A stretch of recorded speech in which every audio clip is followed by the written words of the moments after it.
അദ്ദേഹം ഇവിടെ വന്നിട്ട് അദ്ദേഹം പിന്നെ സ്വർണത്തിന്റെ വണ്ടിയിൽ നിന്ന് ഇറങ്ങിയപ്പോ അദ്ദേഹം ഭയങ്കര ജാട വന്ന് നമ്മളെക്കാളും വേറെ ലെവലിൽ ഇവിടെ കിടന്ന് ഡാൻസ്.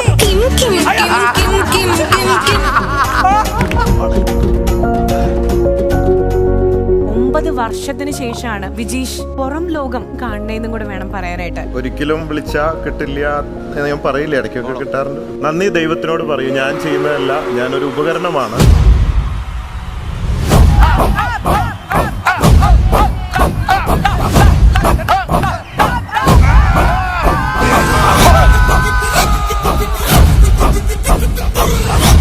സ്റ്റാർ മാച്ച് ഇന്ന് രാത്രി 9:30 ഫ്ലവേഴ്സിൽ.